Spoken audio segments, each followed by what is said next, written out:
What's going on, guys? My name is Nick, and today I thought I would talk to you about all 8 seasons of that 70's show, from worst to best. You know, this show has a special place in my heart. I've probably watched it since middle school, you know, before I even got any of the references, any of the innuendos, just something that would just totally blow past the middle 13, 14-year-old kid. Just, you know, I didn't know about that stuff back then. I don't think a lot of people did, but regardless of that, this is probably my favorite sitcom of all time. There's tons of other sitcoms I like. If you have a favorite sitcom, put it down in the comments, but this is just my personal choice. Tons of other shows I like. With that being said, let's just get into this list. So, it doesn't take a scientist to know that season 8 is probably one of the worst seasons of almost any show, at least for a last season. It's just bad, man. Like, you got Randy coming in, okay? And I took notes for this, by the way.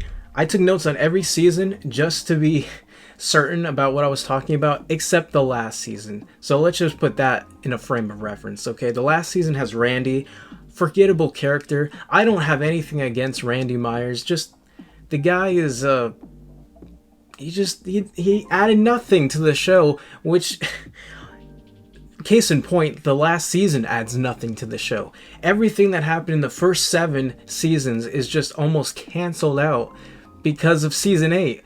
Like, Randy replaces Eric.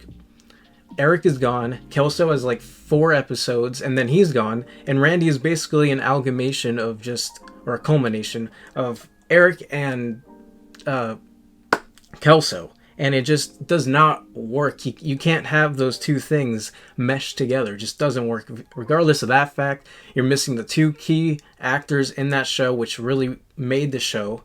And you just can't have that dynamic change that drastically. The show should not have made it to that 8th season. Regardless of that, I will say that the finale is better than the season 7 finale. I do prefer season 8 episode 20, I believe it is. It's a good finale. Eric comes back. You basically get Donna and Eric to reconcile, which at least is something. For the screen time, it gets like maybe 4 minutes of screen time, maybe less. And, you know, the Fez and Jackie thing, take it or leave it. It's what happens. At least they're happy in that moment. Even if you don't like them together, they're happy. At least they seem like they're happy. So with that being said, season 8 comes at number 8. Number 7 is season 6. Season 6 is where I feel like the quality, it's really, it doesn't like have anything to offer besides the main cast coming back. The season kind of feels bland. You have the whole replacement of Lori, which it's not the worst thing ever. She was a big crucial part of the first seasons. Lori was great. You replace her, it just didn't feel the same. Luckily, they didn't keep the replacement actress for long. She's there maybe 6-7 episodes. You kind of forget about her. Take it or leave it. That's one of the cons in the season, is that she gets replaced. But I think they had the season filmed and they needed to replace the original actress because she didn't want to show up to filming, so they had to get a replacement to fill the gaps of the scenes they already filmed. So that's the kind of stuff you got to deal with the show, like a sitcom, just those types of problems. Basically, I just feel like season 6 doesn't hold the same quality standard of just the first 5, if anything. I do think season 7 is a step up, so that's why 6 comes in at number 7. Doesn't add too much to begin with. It kind of feels bland. Also, I don't like what Eric and Donna's storyline. He leaves her at the altar. It doesn't do justice to those characters. I don't think the way the writers think they do. And after they already had their one breakup, you just break them up again.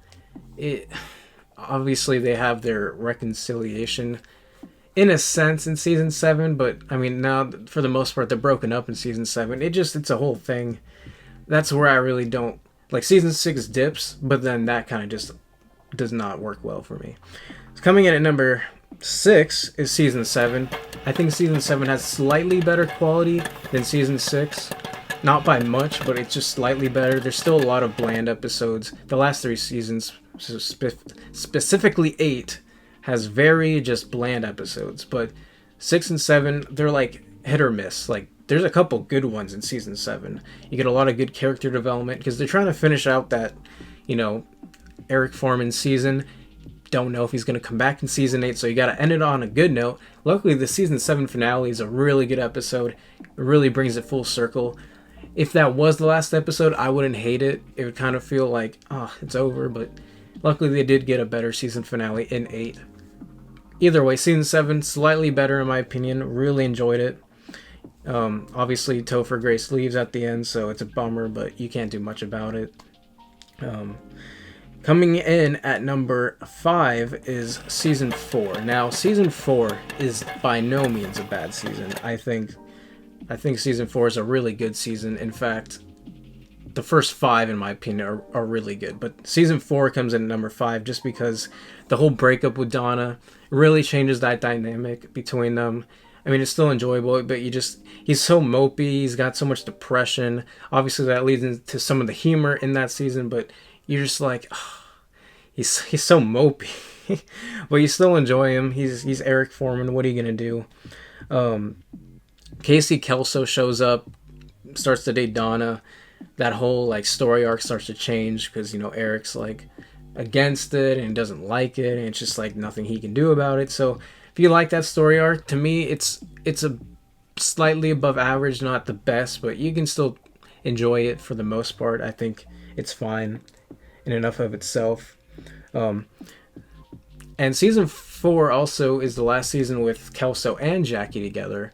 So you get the end of that relationship at the very end as Kelso and Donna go to California.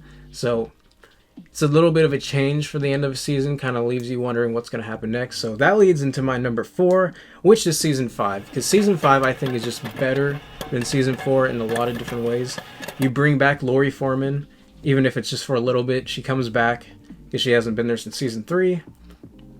And then you have Kelso and Donna in California. Eric goes to find her. They get back together. Kelso comes back. Hyde and Jackie are together. It really just changes the dynamic of the story and the characters and just the season overall compared to season 4. They kind of undid, in a way, their mistakes of 4, or just the storylines of season 4, regardless if you view it as a mistake. Season 5, I just thoroughly enjoy more than 4. Has a lot of more rewatch value because of just the way Hyde is.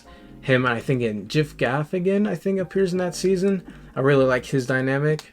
Might have been 6. Either way, he shows up at one of those points.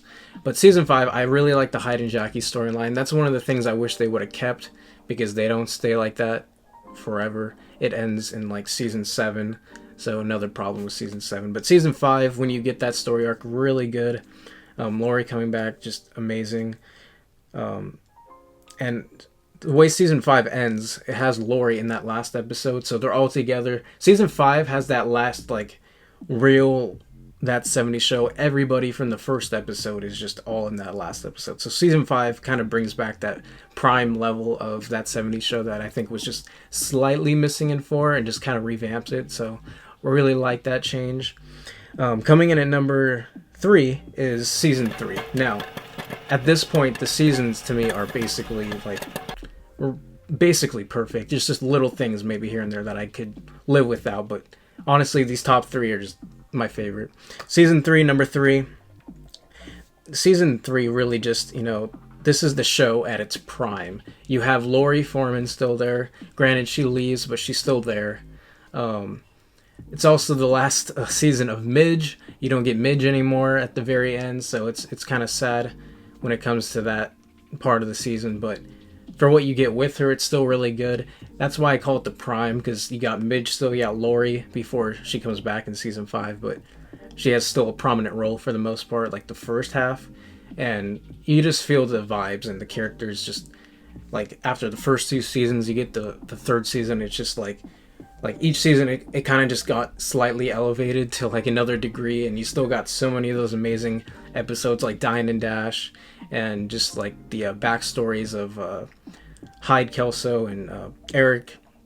and yeah, not Fez, just the three of them in the early circles as kids, and those actors are really good playing the younger versions of themselves. I really like them. So season 3 to me is just one of the best seasons of the show. Coming in at number 2 is season 1. It was really hard for me to do season 1 and 2 because I just think they are almost hand in hand, pretty good, but there's still differences between them. So season 1, coming in at number 2, is just the epitome of, setting up the show. You get the pilot. If that pilot didn't work, the show wouldn't be the way it was. So it's a really good pilot.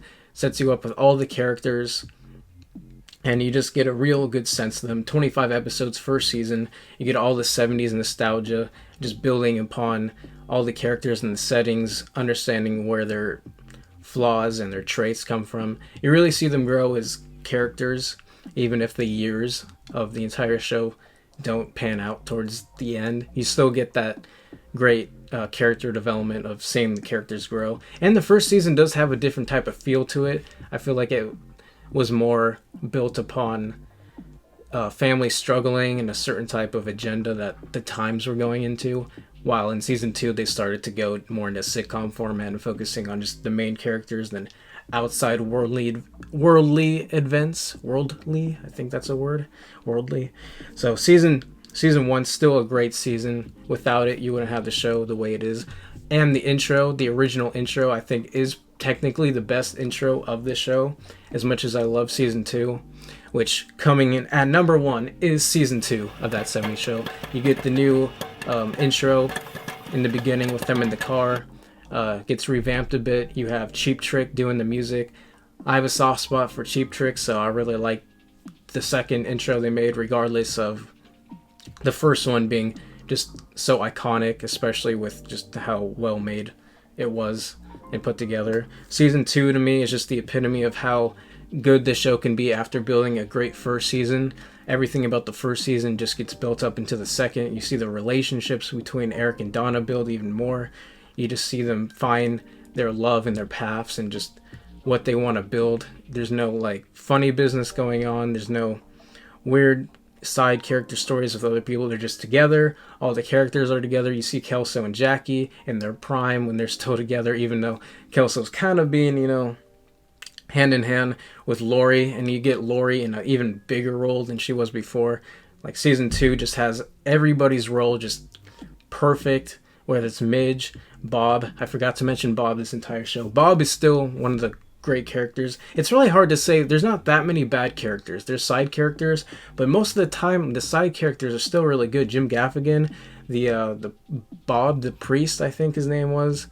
Just everybody except season 8 is just not that good.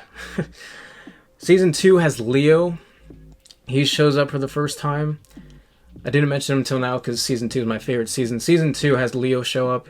He's probably second favorite character of the show.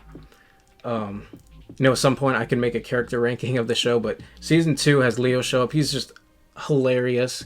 He's there till season 4, and then he doesn't come back till end of season 7 and season 8. So as much as I hate 8, at least they brought him back for a series regular role in the last season. So there's that. If you're wondering, I'm looking at notes because I want to be authentic to talking to you guys. I make notes every video now. I have the notes in front of me. I feel like this really helps me talk to the camera better, just so I can see what I'm talking about and not have to rethink everything from my memory. Helps me out. But those are my top 8, guys. Final opinions and thoughts. I feel the show as a whole is really one of the greatest sitcoms of all time. Regardless of that last season, you have a great show on your hands. I would say just skip to that last episode of season 8 because the first 20 or first 19 episodes are just so pointless. Ruins the other seasons of the show, in my opinion. So just skip to that last episode. And, ending it in the 80s was good. I just wish that they would have worked the timeline better, because starting in 75, I think, and then season 8 ends in 80, that's 5 years you're just kind of mushing together. That doesn't fit as well as it probably could have if you would have started the show differently, but I'm not the creators that they did this show. once I got older, I really understood most of these jokes way more than I did in middle school. It's just one of the best shows of all time. If I should do more of these, let me know down in the comments. If you like this video, like, subscribe, join me in the discussion. I love talking about TV shows, movies, music. I want to start doing some gaming videos. It just takes a lot of time to make all these videos and the editing and just everything I want to do. So if you want to support me, just hit that subscribe button. Let me know your thoughts and opinions. I love to express my opinions, so if you want to express yours, please let me know. It really helps me out. I'm trying to grow an audience, so any feedback is good feedback to me. So that's it, guys. That's it for this video. If you liked it, I'll see you all in the next video then. Peace, guys.